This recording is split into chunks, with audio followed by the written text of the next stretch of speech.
अस्सलाम वालेकुम। आज हम डिस्कस करेंगे histology of thyroid gland. Thyroid gland की लोकेशन क्या है कि नेक रीजन के अंदर पाया जाता है। इसके दो लोब्स होते हैं और जो एक दूसरे के साथ कनेक्टेड होते हैं थ्रू इस्थमस। बेसिकली जो थायराइड ग्लैंड होता है वो लैरिंक्स से नीचे होता है और ट्रैकिया के एंटीरियरली होता है और उसकी दोनों साइड्स पे होता है। ठीक है, ये इस तरह के मतलब ये हमारे पास लैरिंक्स आ जाता है, ये ट्रैकिया है और ये ट्रैकिया के एंटीरियरली है और साथ जो इसके लोब्स हैं वो लेफ़्ट और राइट साइड पे होते हैं। ठीक है, तो ये इसका लेफ़्ट लोब है, ये राइट लोब है और ये पैरामिडल लोब है और ये इस्थमस है जो इन दो लोब्स को कनेक्ट करता है। ठीक है, अच्छा, थायराइड ग्लैंड जो है इसमें से 3 हार्मोन्स जो हैं वो रिलीज़ होते हैं। 3 हार्मोन्स कौन कौन से हैं? एक हमारे पास जो है वो थायरॉक्सिन रिलीज़ होता है, ठीक है, और दूसरा जो है इसमें से ट्राई आयोडो थायरोनिन रिलीज़ होता है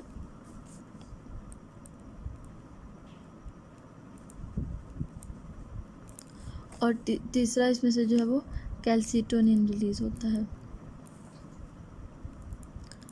ठीक है, तो ये 3 हार्मोन्स जो होते हैं वो इनमें से रिलीज़ होते हैं।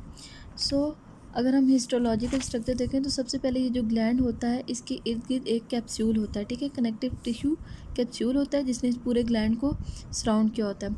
अब ये कैप्सूल जो होता है ये इस ग्लैंड के अंदर जो है वो पेनिट्रेट करता है और सेप्टास बनाता है। ठीक है, जब अंदर सेप्टास बनेंगे तो वो सेप्टा जो होते हैं वो ग्लैंड को डिवाइड कर देते हैं into the lobule.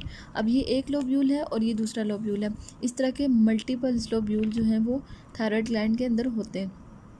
In lobule के अंदर जो है वो ये रेटिकुलर सब्सटेंस है सारा और ये दरमियान में जो है इनको हम कहते हैं they are called as thyroid follicles. ठीक है, ये थायराइड फॉलिकल्स हैं और दरमियान में इन फॉलिकल्स के दरमियान में जो है वो रेटिकुलर सब्सटेंस प्रेजेंट होता है।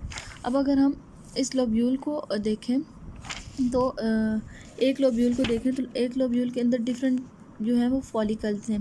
ठीक है, थायराइड फॉलिकल्स हैं। तो अगर एक थायराइड फॉलिकल को हम देखें तो उसके अंदर जो है एक सब्सटेंस होता है। ठीक है, उसको हम कहते हैं कोलॉइड।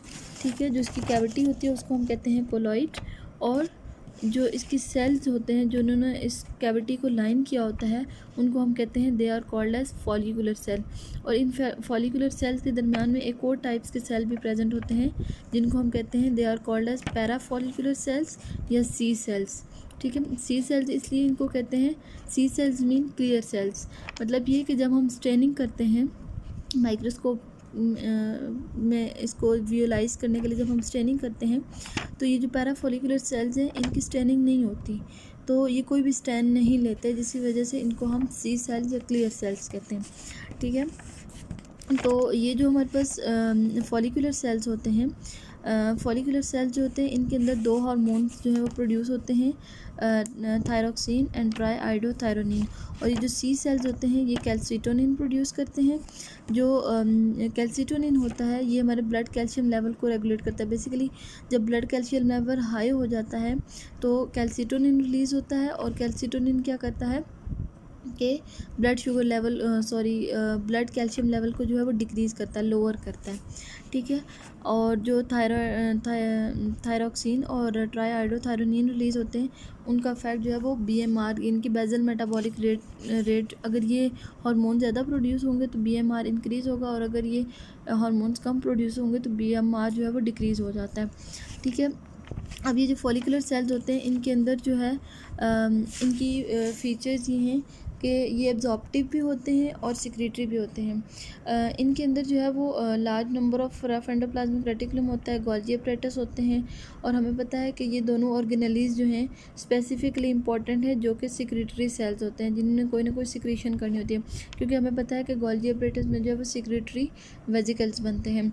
इसके अलावा इनके अंदर माइटोकॉन्ड्रिया होते हैं, लाइजोसोम्स होते हैं जो हम लेटर ऑन देखेंगे जब हम हार्मोन की सिंथेसिस डिस्कस करेंगे तो उसमें हम देखेंगे कि लाइजोसोम्स का क्या रोल है और जो सिक्रेटरी वेजिकल्स हैं और एंडोसाइटोटिक वेजिकल्स हैं वो उनमें उनके अंदर कौन कौन से सब्सटेंसेस होते हैं।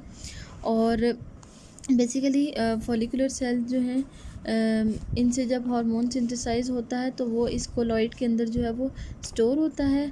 और जो हमने ऊपर डिस्कस किया था कि यहाँ पे जो है वो सेप्टा होता है, ठीक है।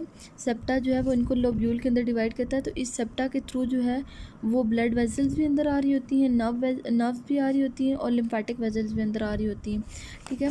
तो थायराइड ग्लैंड जो होता है इसको बहुत ज़्यादा ब्लड सप्लाई मतलब इसकी ब्लड सप्लाई जो है 5 times than that of its weight होती है। तो इसको बहुत ज़्यादा ब्लड सप्लाई बहुत ज़्यादा होती है और इसीलिए इसकी जो फॉलिकल्स होते हैं इनसे बाहर जो है वो कैपिलरी नेटवर्क होता है। जब हार्मोन यहाँ से इन फॉलिकुलर सेल से रिलीज़ होता है तो वो उन कैपिलरीज में चला जाता है और सर्कुलेशन में फिर वो मूव करता है और अपने टारगेट सेल जो होते हैं उनके ऊपर एक्ट करता है, ठीक है। और पैराफोलिकुलर सेल्स जो होते हैं इनके हार्मोन्स जो बनते हैं यानी कि कैल्सिटोनिन जो बनता है वो इन सेल्स के अंदर स्टोर्ड रहता है, वो इस कोलॉइड के अंदर स्टोर नहीं होता। और जब बॉडी को कैल्सिटोनिन चाहिए होता है तो वो यहीं से जो है यहाँ बाहर जो ब्लड कैपिलरीज होती हैं उनके अंदर डिफ्यूज़ कर जाता है। Thank you.